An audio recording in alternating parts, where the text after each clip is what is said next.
Ya,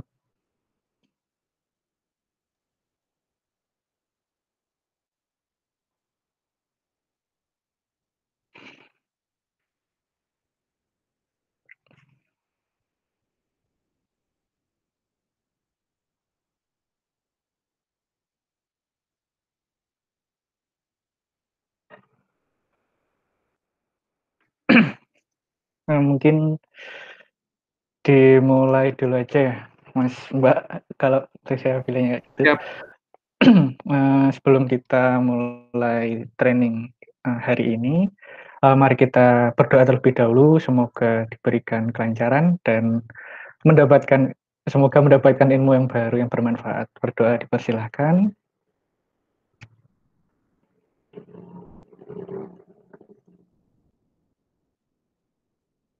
Berdoa dapat dicukupkan.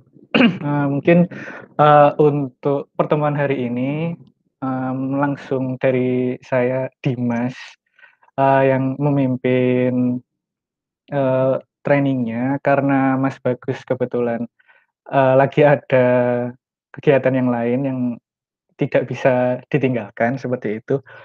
Untuk materi training hari ini mungkin lebih ringan ya daripada materi-materi sebelumnya. Kalau sebelumnya udah berkutit di programming, untuk hari ini lebih ke konsep-konsep tahapan-tahapan dari awal sampai akhir proses pemrograman, seperti itu sih. Untuk PPT saya udah kelihatan atau belum ya? Kalau mau konfirmasi dulu. Bisa. Oke. Mungkin saya mulai dulu ya. Sudah. Untuk pertama-tama, materi hari ini tuh tentang software development life cycle. Jadi untuk outline-nya ada konsep SDLC itu sendiri bagaimana, tahapannya sama modelnya seperti apa. Konsep SDLC sendiri itu sebenarnya dapat diartikan sebagai proses atau tahapan dalam pengembangan software. Jadi SDLC ini seperti konsep yang disepakati bersama sama developer, terus sistem analis untuk bagaimana tahapan-tahapan pengembangan sebuah software itu dikembangkan. Seperti itu untuk konsep intinya. Untuk tahapan SDLC sendiri itu ada requirement gathering, analisis dan desain ini dalam satu kesatuan, terus ada coding, ada testing, sama implementasi dan maintenance.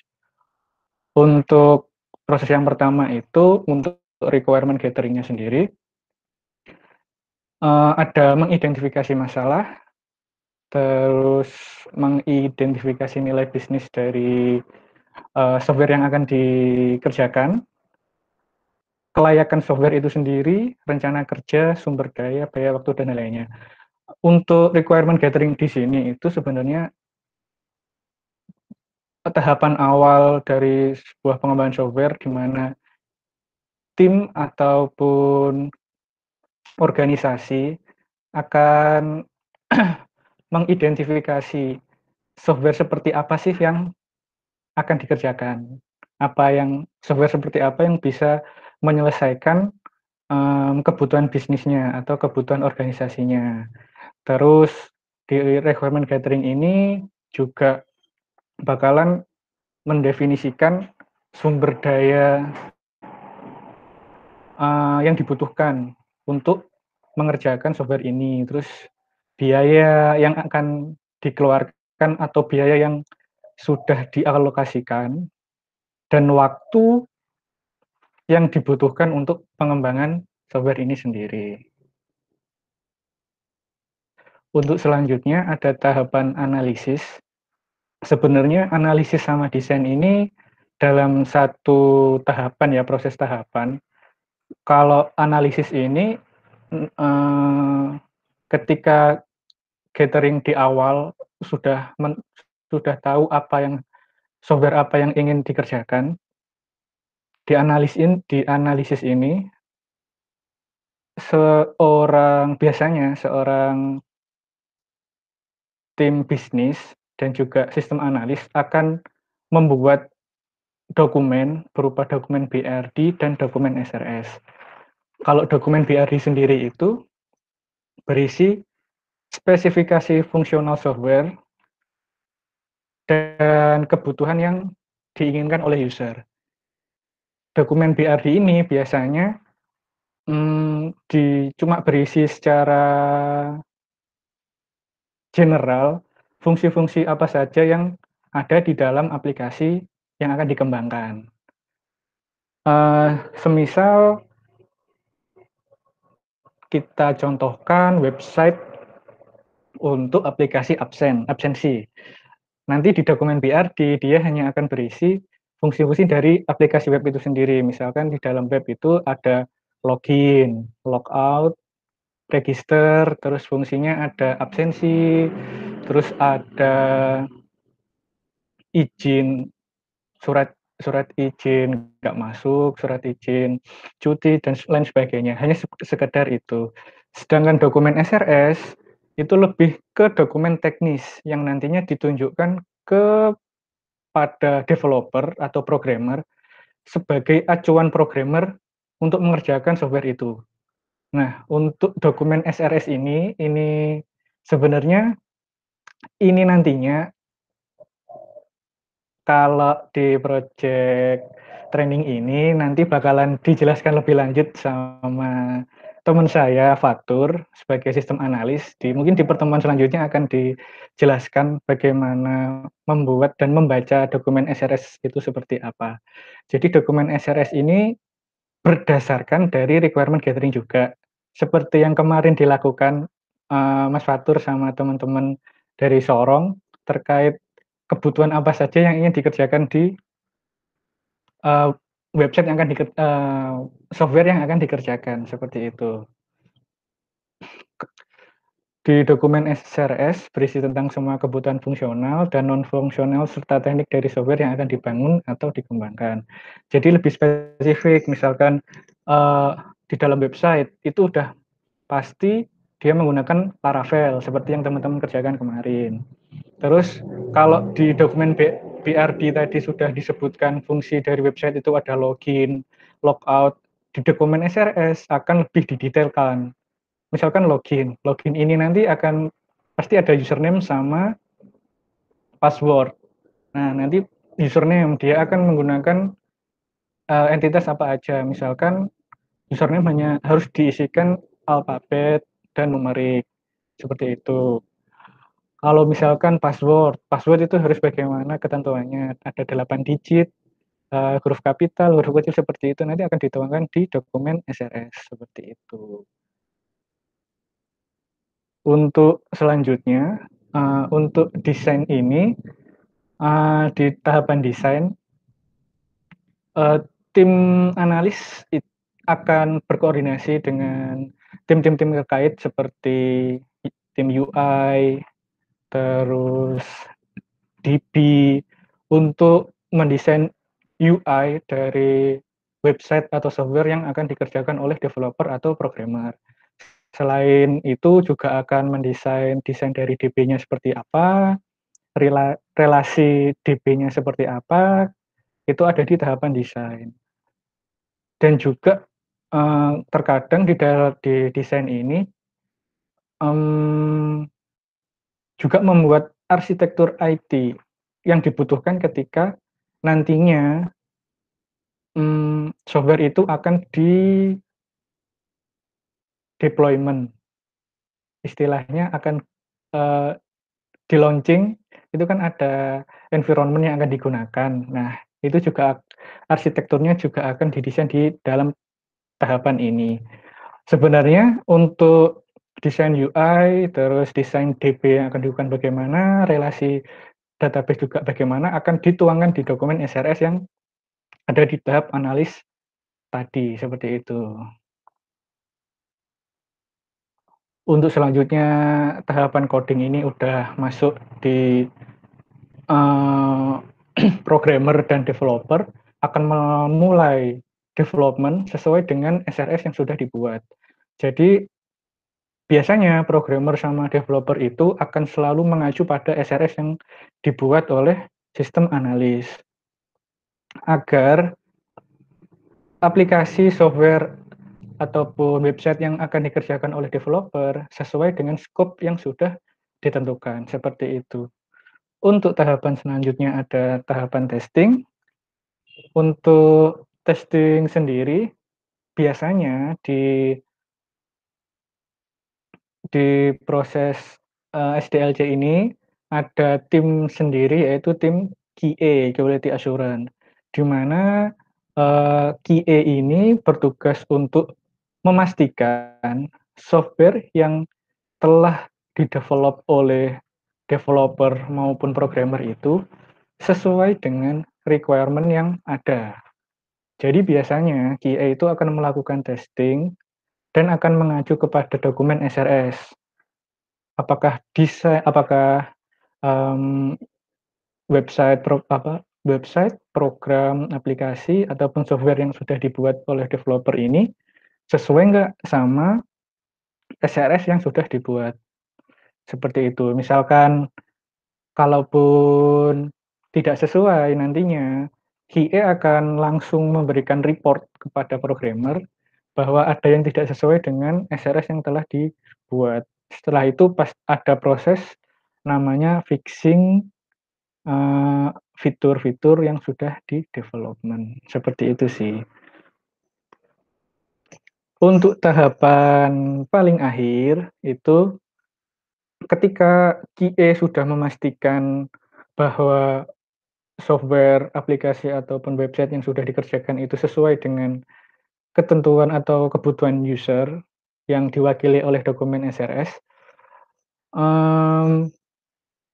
software tersebut akan diimplementasikan dan go live sehingga bisa digunakan oleh user secara umum ataupun user secara spesifik, misalkan internal dari organisasi.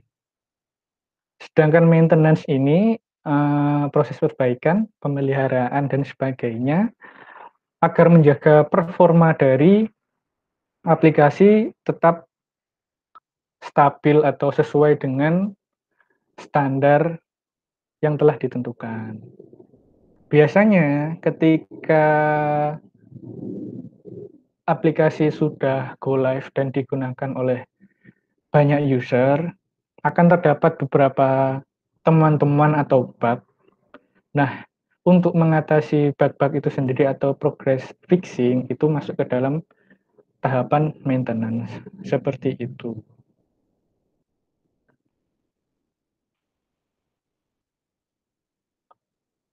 Untuk selanjutnya, di dalam SDLC ada beberapa model yang telah diterapkan atau digunakan oleh para developer atau programmer. Sebenarnya ada banyak. Namun yang paling populer atau yang paling banyak digunakan selama ini ada model SDLC Waterfall dan juga Agile. Untuk model SDLC Waterfall sendiri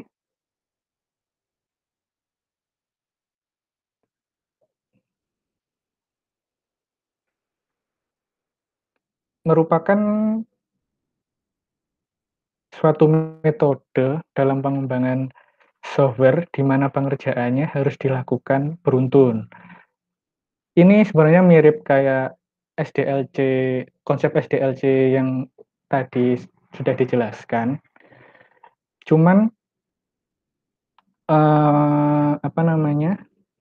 dari tahapan ini dimulai dari awal sampai akhir. Ketika ada intervensi ataupun pengembangan di tengah-tengah proses development dia tidak bisa dilakukan. Harus dalam satu tahapan proses waterfall ini selesai, baru ada penambahan fitur boleh dilakukan. Mirip-mirip dengan konsep dasar dari SDLC. Jadi dia harus dari awal requirement analysis, design, development, testing, dan maintenance itu harus dilakukan dalam satu paket. Ketika ingin misalkan dalam satu paket sudah ditentukan ada 6 fitur yang akan dikerjakan. Itu harus dikerjakan sampai selesai terlebih dahulu, baru ketika ada fitur baru bisa dimasukkan ke next paket selanjutnya. Jadi misalkan ketika dalam proses yang berjalan udah ada 6 fitur yang dikerjakan, terus tiba-tiba ada tambahan fitur nih, 1 fitur untuk masuk itu tidak bisa. Dia harus masuk ke next paket selanjutnya dan harus dimulai dari awal lagi, dari requirement analysis, design, development, testing, maintenance. Seperti itu.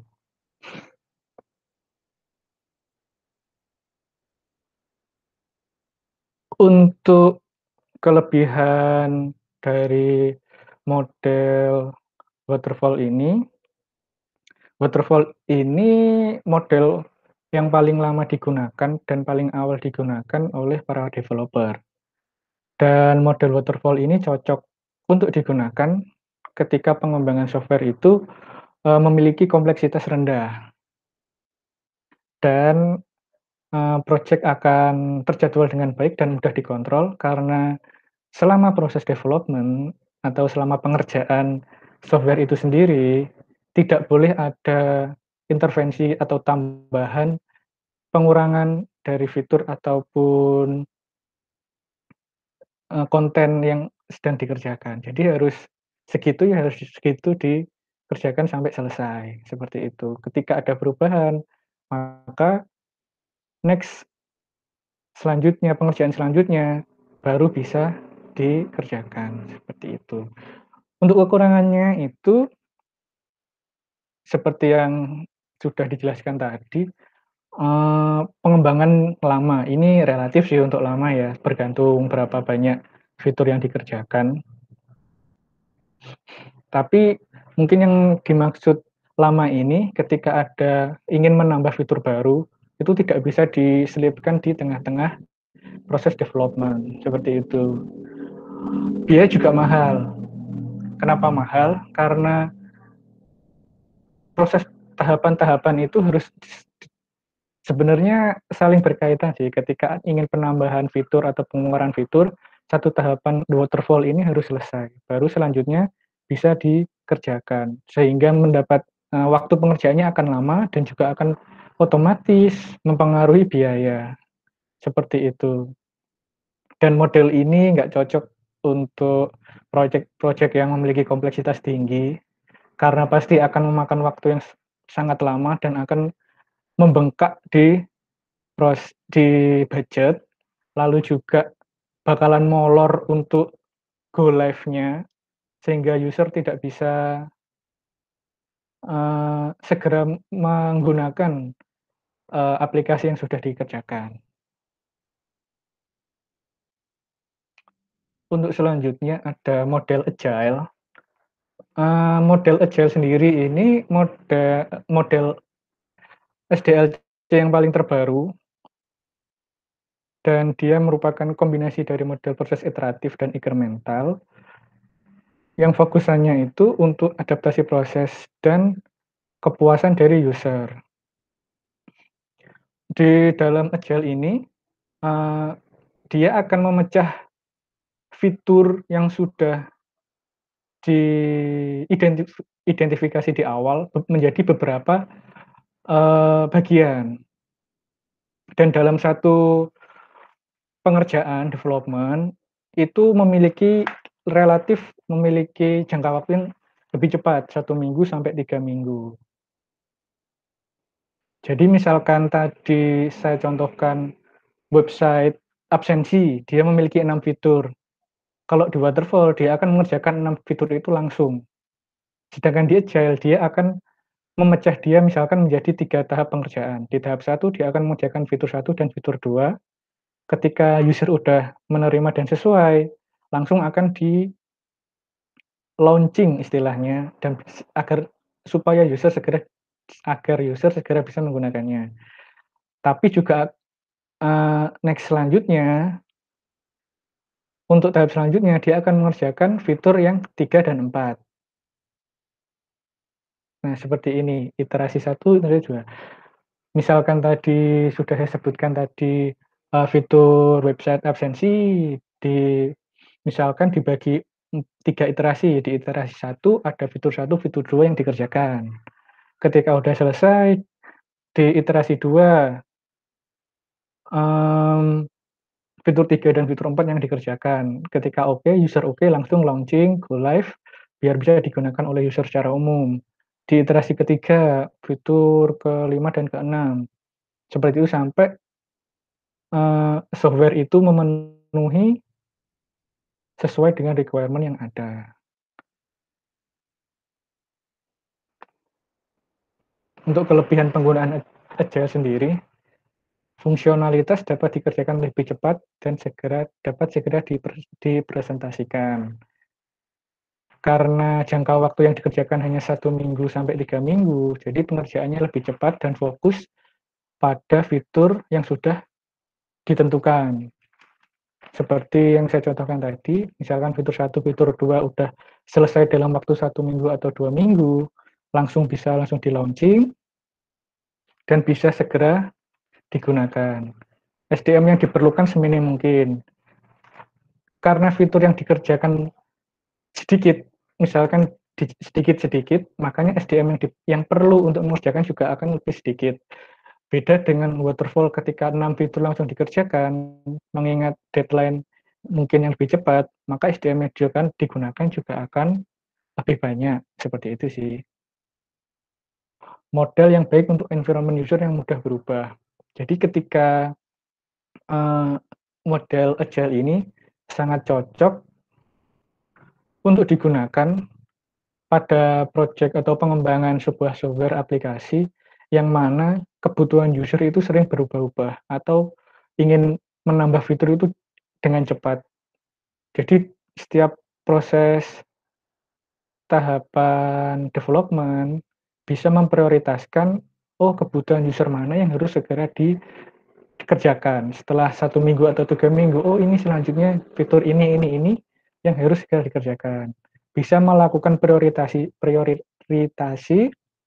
lebih cepat tanpa menunggu semua fitur selesai terlebih dahulu. Untuk kekurangannya, tidak cocok untuk pengembangan yang memiliki dependensi yang kompleks. Jadi biasanya untuk pengembangan software atau aplikasi, ada dependensi dengan third party, di mana biasanya kita membutuhkan orang ketiga atau organisasi ketiga untuk menyediakan service agar bisa digunakan di aplikasi atau software yang sedang dikerjakan.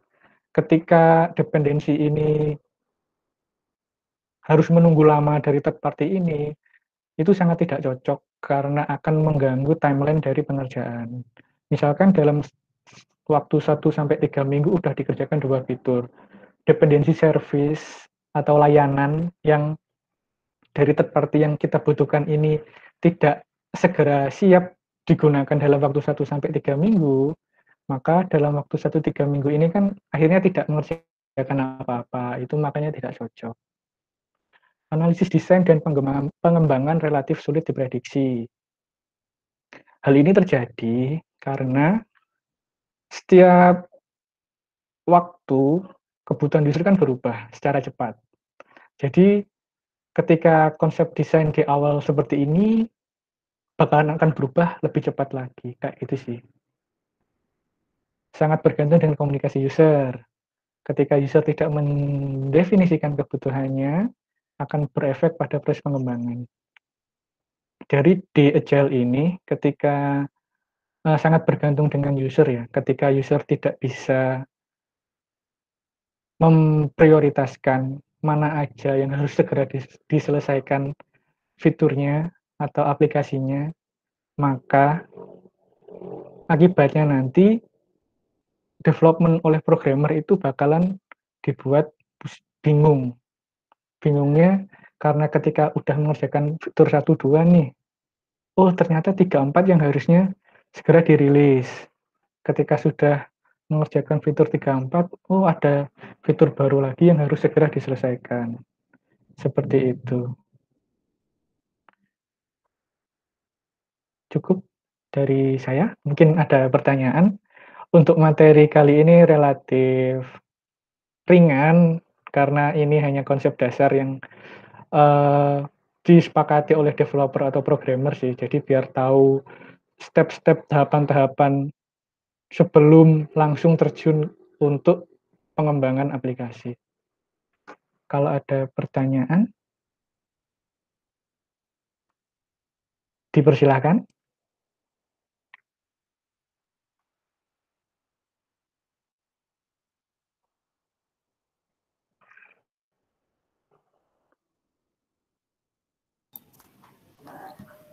Baik, izin Mas Randika dan Mas Bagus.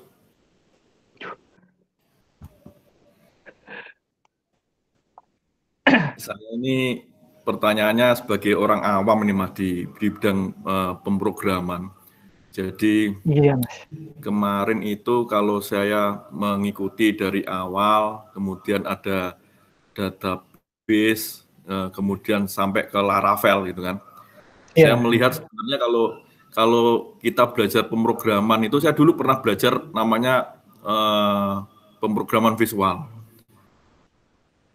Kayaknya lebih mudah kalau kita itu belajarnya, misal pemrograman visual itu kan mulai dari Visual Basic, kemudian database-nya kita bisa pakai DBase dan lain sebagainya.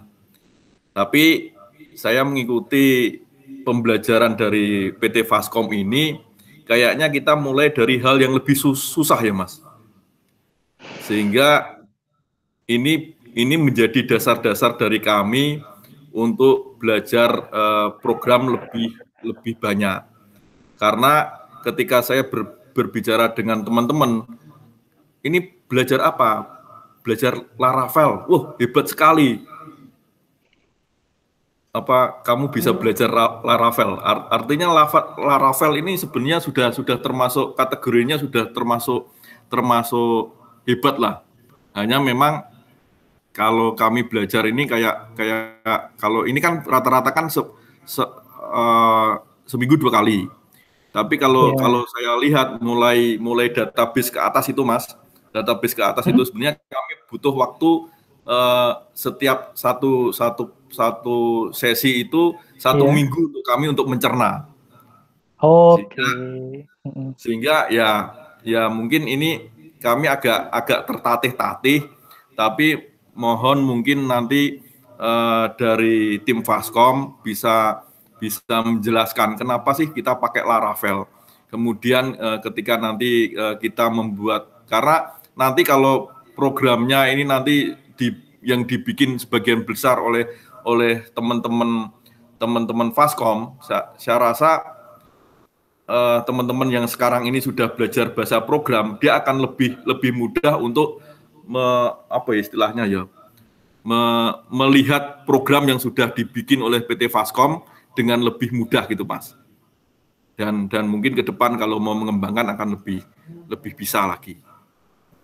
Saya rasa pertanyaan saya itu Mas yang jelas, kenapa kita belajarnya Laravel, dan apakah benar kalau yang saya duga ini kita belajar yang sulit dulu. Harapannya adalah teman-teman dari PT Vaskom ini ingin memberikan dasar-dasar pemrograman untuk kami yang awam belajar bahasa program. Tapi kalau memang benar, ya mungkin dari yang satu sesi kemarin sejak database itu Mas, database sampai Laravel, itu satu sesi kalau saya itu butuh waktu 1 minggu. Nggak tahu kalau teman-teman yang lain. Kalau di sini ada yang namanya Pak Rahal, Pak Hanif, Pak Ahmad Rifki, Pak Filialdi ini yang orang-orang yang super di bidang komputer. Nah, mungkin bisa memberikan tambahan apakah bisa mengikuti atau tidak. Tapi itu aja pertanyaan saya, Mas. Kenapa Laravel dan sepertinya ini kita dikasih pelajaran tertinggi. Ternyata kalau murid itu sudah dikasih pelajaran tertinggi itu sebenarnya sudah hormat sekali sama gurunya itu kan. Kalau murid hanya dikasih pelajaran yang ecek-ecek, wah itu ecek-ecek itu kursus biasa juga bisa. Tapi ini dengan Faskom ini, apakah benar dugaan saya ini dikasih ilmu yang istilahnya cukup tinggi lah untuk kita bisa berbicara terkait pemrograman. Itu aja Pak Randika dan Pak Bagus.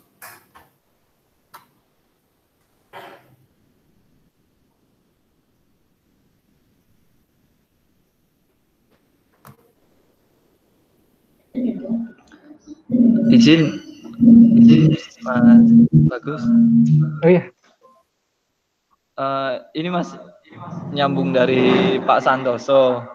Kebetulan kalau secara pribadi Mas, saya sendiri ya kalau misalkan untuk Laravel itu langsung mabuk tuh Mas.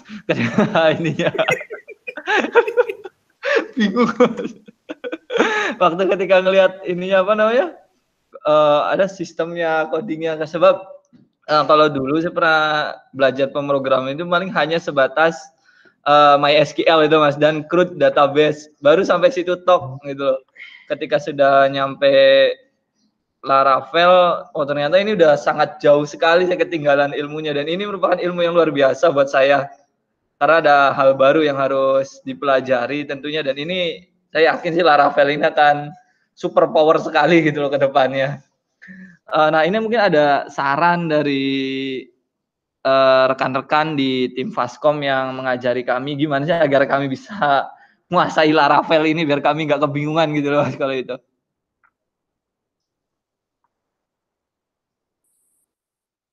Mungkin itu dulu, terima kasih. Oke Mas Randika mungkin bisa membantu menjawab. Ya, jadi memang karena dasar pembuatan website itu sebenarnya banyak ya program yang bisa digunakan, banyak. Cuma kenapa di sini pakai Laravel? Sebenarnya menggunakan PHP pun itu cukup, tapi di sini kita menggunakan Laravel karena Laravel di sini sangat membantu ya, karena dia adalah sebuah framework yang dimana bisa membantu kita developer itu mempermudah dalam pembuatan sebuah website. Jadi di sini Laravel sudah memiliki banyak fitur yang kemarin sudah ada materinya, banyak fitur yang kita tinggal pakai sebagai developer daripada cuma menggunakan PHP aja. Jadi sebenarnya Laravel ini malah membantu kita, mempermudah kita dalam membuat sebuah website. Itu tadi cara pertanyaannya Mas Rahal, saran agar mempermudah ya, atau sebenarnya dulu ketika saya mulai bekerja pun juga masih belum bisa Laravel ya, sedikit cerita. Tapi Laravel di sini mempunyai dokumentasi yang sangat lengkap. Jadi memang dengan dokumentasi itu istilahnya mempermudah lah. Jadi kalau sarannya ya kita sering mencoba, tidak hanya membaca, tapi coba secara langsung agar mengerti. Seperti itu sih.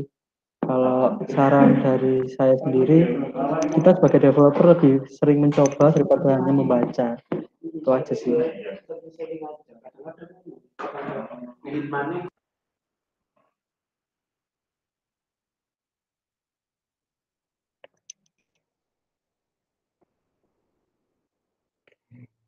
Oh iya Mas, izin sama ini yang kalau misalkan kan kayak programmer itu kan biasanya ada forum tersendiri untuk berdiskusi. Nah kalau misalkan ini di luar Faskom barangkali ada forum yang lebih luas gitu, apakah rekan-rekan dari Faskom ini punya rekomendasi khususnya yang berbahasa Indonesia Mas?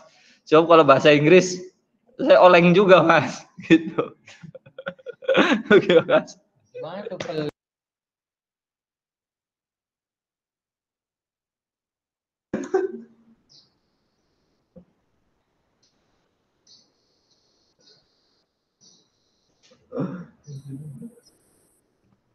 Hmm, Siapa ini?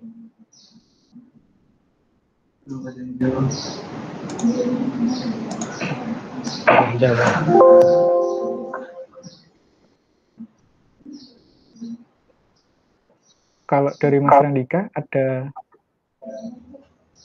rekomendasi mungkin terkait forum-forum Laravel ya mungkin ya lebih spesifiknya.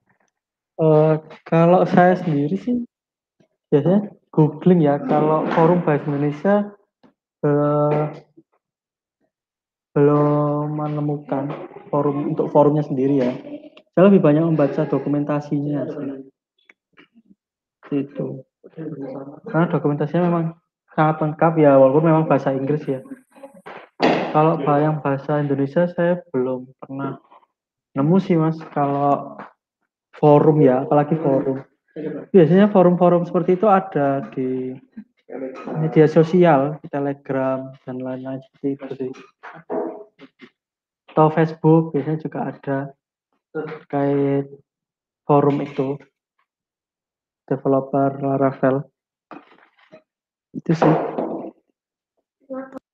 Siap-siap, makasih banyak Mas. Tapi kan ya insya Allah saya juga akan terus follow up. Ya meskipun mungkin kalau orang lain 1 kali atau 2 kali langsung paham, nih kalau saya pribadi 5 kali nonton YouTube-nya dulu, diputar-putar kalau itu Mas. Iya, Mas nanti terbiasa kok. Memang pelan-pelan aja. Yang penting pasti.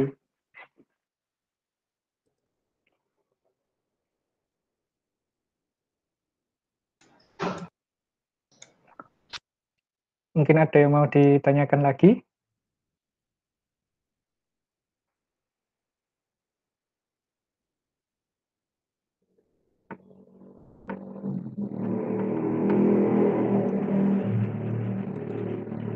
Sorry Mas, banyak omong nih.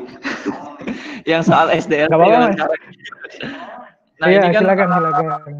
kayak misalkan aplikasi kita kan membuat update dan segala macam mengikuti perkembangan. Apakah ini nanti dibicarakan juga sebelumnya dalam SDLC ini, Mas? Nanti biasanya Ya, developer tuh ketika harus melakukan update, apa yang akan dia lakukan gitu loh, supaya aplikasinya bisa terus digunakan. oke. Jadi simpelnya gini sih Mas, itu kan udah ada tahapan-tahapannya Mas ya. Mulai sebentar. Oke. Kalau misalkan ada update itu sendiri, itu nanti bisa langsung diimplementasikan sih Mas biasanya. Bergantung kesepakatan dari developer mau menggunakan SDLC yang mana kayak gitu. Misalkan kalau seperti kalau menggunakan waterfall, kalau misalkan ingin ada update pengerjaan fitur atau apa itu biasanya di next planning, biasanya dari teman developer itu ada planning apa aja yang dikerjakan itu baru bisa dikerjakan. Kayak gitu sih Mas. Itu seperti udah termasuk dalam SDLC itu sendiri sih Mas, dalam proses SDLC dari analisis sampai implementasi. Itu kan kalau misalkan ada update kan berarti secara tidak langsung dia juga udah memulai tahapannya itu dari awal. Kebutuhannya apa? Oh, terus dianalisa ada update nih. Kayak gini, terus didesain dari updatean tersebut, didesain ketika mau diimplementasikan di aplikasi yang sekarang seperti apa, dia akan lanjut ke coding. Nanti ada testing lagi, baru diimplementasikan lagi. Itu sudah termasuk dari tahapan SDLC sih Mas, kayak gitu.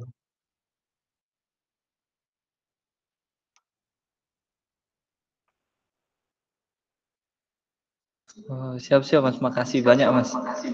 Tapi berarti untuk kedua metode ini sebetulnya siap ya Mas, kalau misalkan nanti di tengah jalan nih aplikasi sudah ada, sudah berkembang, tiba-tiba ada makro update, itu update yang sangat besar gitu loh. Kayak maupun waterfall atau yang metode yang agile ini, dua-duanya sebetulnya sangat siap tuh Mas untuk update itu. Iya, sangat siap Mas, sama aja. Cuman bedanya kalau yang waterfall dia satu paket, misalkan dianalisa di awal itu ada 6 fitur yang dikerjakan, kalau waterfall satu paket harus dikerjakan, kalau agile dipecah-pecah. Bedanya itu aja sih Mas, sama-sama siap dikerjakan sih. Kalau mungkin ada tambahan sedikit, kemarin sempat ngobrol sama Mas Fatur, sistem analis untuk Sorong, aplikasi yang dikerjakan, kalau mungkin yang cocok, SDLC yang cocok untuk yang akan diterapkan oleh teman-teman di sini itu waterfall sih Mas, kan apa namanya, fiturnya juga nggak terlalu kompleks, masih apa namanya, nggak banyak, dan hitungannya bisa dikerjakan dengan menggunakan SDLC waterfall. Jadi ya lebih cocok waterfall sih, nggak perlu menggunakan agile yang harus di breakdown atau dipecah menjadi beberapa tahapan. Seperti itu sih Mas. Oh baik Mas, makasih banyak infonya. Sama-sama. Apakah ada pertanyaan lagi?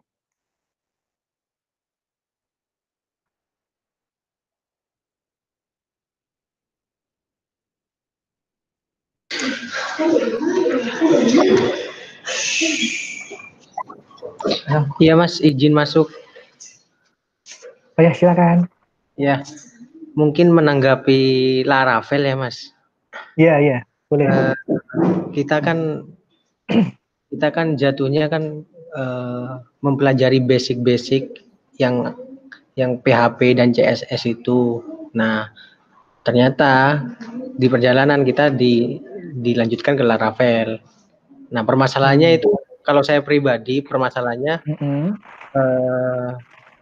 pertama jam terbang kita belum terlalu tinggi di PHP dan CSS dan lain-lain itu. Terus dan yang kedua penyampaian materi dari minggu ke minggunya juga terlalu cepat. Jadi kita mau mengikuti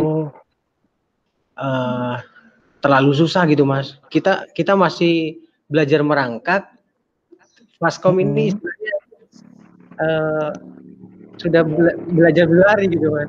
Jadi kita hati-hati juga Mas gitu.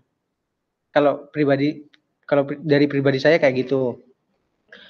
Mungkin kalau diberi waktu yang lebih untuk belajar lagi atau diberi jeda untuk Laravel ini, mungkin kita bisa mengikuti insya Allah. Nah, dan saya ada satu pertanyaan. Tadi sempat menyinggung UI kan, user interface. Nah, perbedaannya sama UX itu apa sih Mas? Secara dasar gitu. Mungkin itu dari saya. Oke, mungkin sedikit menjawab Mas ya. Kalau UI itu istilahnya kayak style dari tampilan aplikasi kalau UI. Stylenya mungkin yang kan kadang ada yang banyak animasinya atau mungkin yang model minimalis itu UI. Sedangkan kalau UX itu user experience. Jadi ketika UI itu sudah dibuat, experience yang didapatkan user itu seperti apa? Misalkan salah satu contohnya ini ketika desain website nih, kan ada istilahnya halaman login.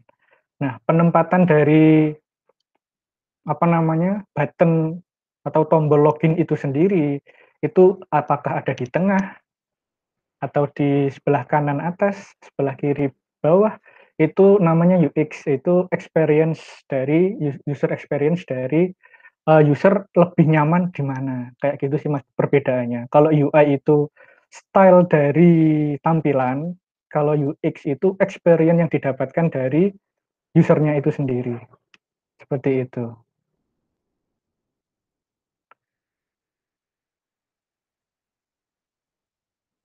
Mungkin ada yang mau ditanyakan lagi atau sudah menjawab?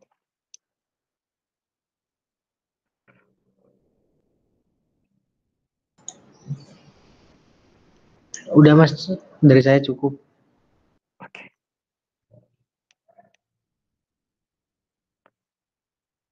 Mungkin sudah menunjukkan jam 2, kalau di sini sudah menunjukkan jam 2, kalau di sana mungkin jam 4 ya Pak ya.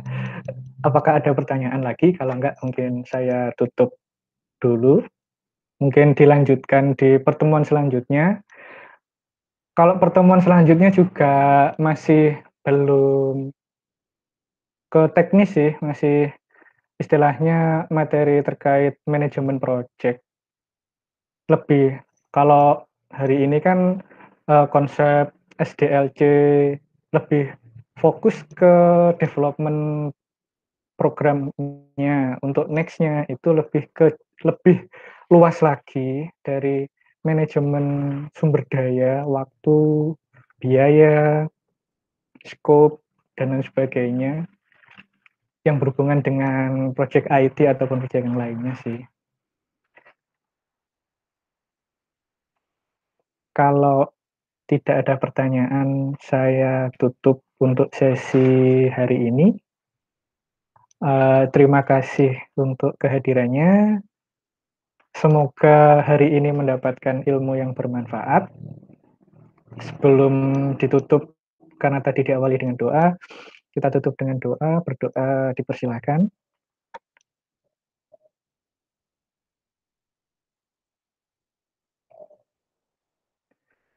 Berdoa dicukupkan. Terima kasih untuk waktunya.